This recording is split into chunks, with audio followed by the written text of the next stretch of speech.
Yeah. Well, we are back on this idea that it was the ideals that Jesus taught us that represented his blood. This was this ideal that comes through the spiritual blood that he brought to us. This is the bread that he spoke of that God sent down from heaven, cleanse of our sin.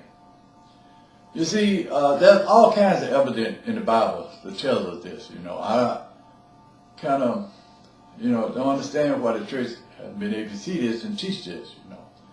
But I just have to do what God has sent me to do, and I don't complain about it. But I believe that there are people in the church that are not able to accept this idea. The Bible tells about this. You see, God said the idea that all things are of God. That's a spirit that we got to be born of. That's the spirit that Jesus brought to us. That was his main point, to tell us that all things are of God, and this is the way that we can be cleansed of sin.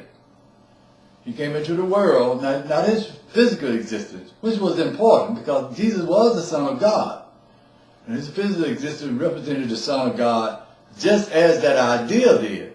But it's that ideal that has the power, not his physical body. But you can't separate his ideals from his physical body. All of it is Jesus. We have got to understand, just rightly dividing things, that it was the ideal that Jesus carried that had the actual power to cleanse us of our sin. And that idea was all things are of God. You see, when God created all things, if you read Genesis, he said, when he had created a thing, he would say, and this is good. Everything God created, he said, was good. There's not one thing that he said, well, this is evil. Not one thing. So you see, and Adam and Eve was placed in a perfect environment eastward in the Garden of Eden. And they were functioning under that idea, under the spirit of that idea that all things God made are good. But the serpent, he encouraged Adam and Eve to eat from the one tree, to disobey God, to eat from the one tree that God told them not to eat from. And that was the tree of the knowledge of good and evil. They began to learn things that say that some things was evil. And that was wrong. That caused them to become separated from a God that said that he's making all things, and all things that he makes are good. That's what separated them, see. But it was in a perfect environment. It was a perfect environment. It was a kingdom of heaven. It was a perfect environment. And now, but see, and then we have been functioning under that idea that Adam and Eve began to understand and act on, that some things are made of evil or are not made by God. Ever since Adam and Eve did that, we're still functioning under that idea. We're still doing it. People might not want to admit it, but we are. You see. And Jesus, we have not accepted that idea that Jesus brought. That's what we got to do. We've got to be born of that idea that Jesus brought. And then we will have that perfect environment again. That's the way, Jesus is coming to a church that is spotless and without blemish.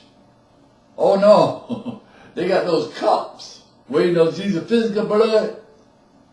And the church, look at the church. People will quickly admit that the church is not where it's supposed to be because they got the cups waiting on the physical blood. Jesus said, oh, I'm not coming. You're not going to destroy me like that again.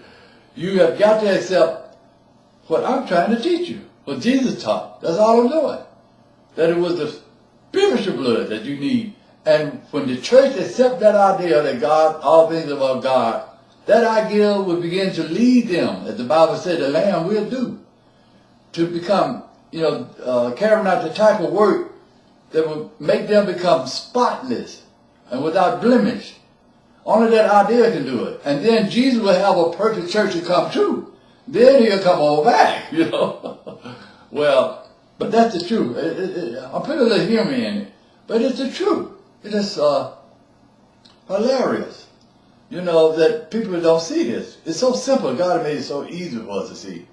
But of course, in 2 Thessalonians, It talks about a man of sin that'll be here during this period.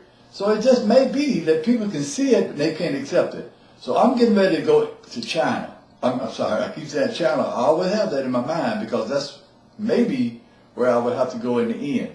But into India next year. And I'm going to talk with the people with the Hindu religion and Buddha, because they all saying the same thing. I'll do another session on that to show that. And see if they can accept that idea. You know, I love America, but it's something that got the people in there in America. And I know it. I see it when I deal with people, you know, in the public. So I'm just praying for everybody. And and if you can hear the message, I'll be glad. And of course, now I'm going to put this up. I don't know if you can see this or not. This is my address.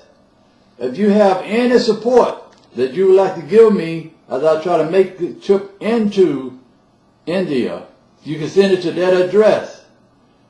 You know, God's word, I got to get God's word out, you see.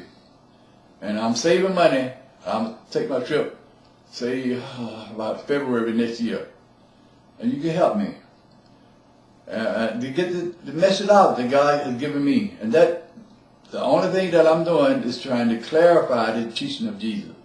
We're talking a little bit more on the fact that it was the idea that Jesus carried that had the actual power to eradicate sin. And that idea was the idea all things are of God.